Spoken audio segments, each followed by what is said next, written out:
Yeah, so when I got the job and when I interviewed here, the plan was not for us to play in Memorial. That was we were still figuring out where we wanted to go. So when I first found out it was going to be in Memorial, I'll admit I had some hesitations, and we didn't have the climate figured out then, and we didn't have some other things figured out then, but I had some hesitations just on the size of it all, and worried that it would feel, vast and open and not full. And my goodness, all of those fears have just been erased with the start to our season. I think the atmospheres have been incredible.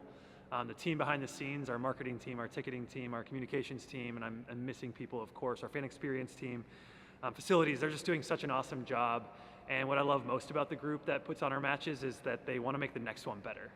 And we are in a unique spot where, we've only hosted 3 matches in Memorial. So each match we have a lot to take from and a lot of ideas and thoughts, but the crowds have been incredible. I mean, we're top 20 in the country in attendance, and our program has existed for like 3 months. So I'm really proud of that, and I'm really proud of the Nashville community, just how they've embraced us.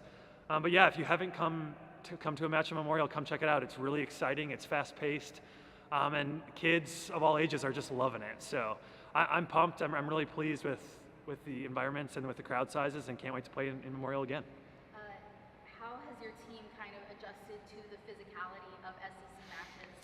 Yeah, we played a tough non-con, and obviously that part of it is to get ready for SEC play. But SEC play, no matter how tough the non-con is, it's going to be a step up. And with us getting the toughest road swing you can get in the volleyball conference, which is at Texas A&M to start.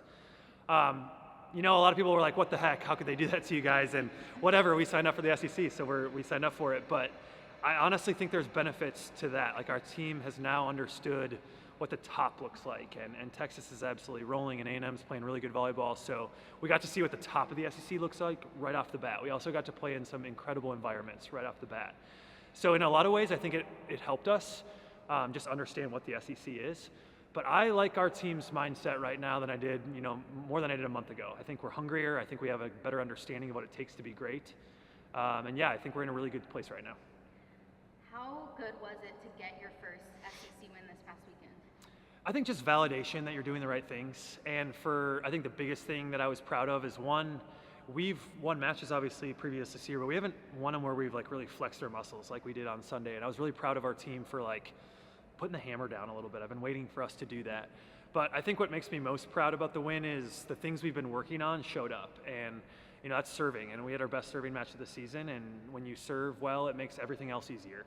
So it made our defense play better and made our transition offense better. So just was really proud that we've been working really hard on that in practice, and we saw the results of it, in match. How has your team grown since the start of the season?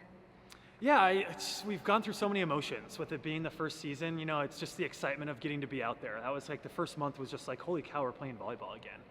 And then the next month now is more okay, now how do we get better at the things we know we need to get better at? So it's just been a unique approach, and nothing that I've ever kind of approached a season this way. But yeah, I think we're starting to get to the point of the season where the distractions are starting to kind of limit. We're starting to feel comfortable, in our home environment, on the road, things like that with each other.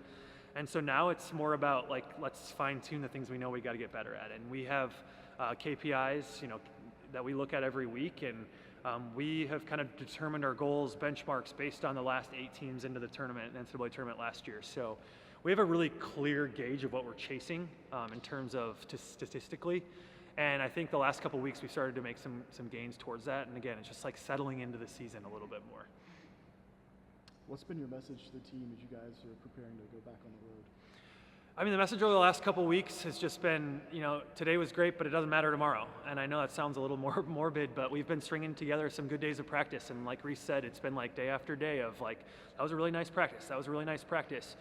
But then that doesn't mean tomorrow is going to be, going to be a great practice. So unfortunately, as head coach, your job is kind of the enforcer of the standards, and just making sure that we understand that today was great. We had a great practice. Tomorrow morning when we get in here, that won't matter at all.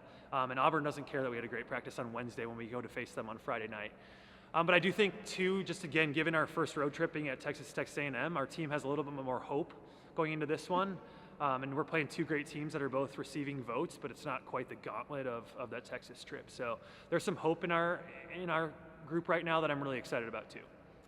Just reflecting on the first half of the season, has anyone stood out to you maybe through court production or leadership that you've seen? Yeah, of course, yes. I think on-court production, you got to start with Kayla Dunlap. She's she just turned 18 like a couple weeks ago. So she's super young.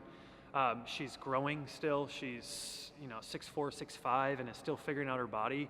And she's producing in matches, and she's, playing a pretty critical role for us in a lot of different ways. And that goes to Kayla's just need to be better and need to be great. Like, that kid is so hungry all the time. And it's just that when you do that for 9 straight months, because she got here in January, you're going to start to see the rewards of it. So I'm really proud of her on court. I think off the court, Jackie Moore has been the most impressive to me. She was kind of like Kayla when she came into college. She was raw, she was behind, she was playing catch up. And when she transferred here, she told me, I want to be a better leader. I want to leave college volleyball a better leader. And I told her, I don't think there's a better situation for you than here. We'll have 11, 12 underclassmen. Like, you're going to have chances to do that. And she's been so serious about it every single day. And Jackie's obviously an incredible athlete, incredible performer. But she's turning into an incredible leader. And that's the stuff that I'm really proud of. Thank you guys.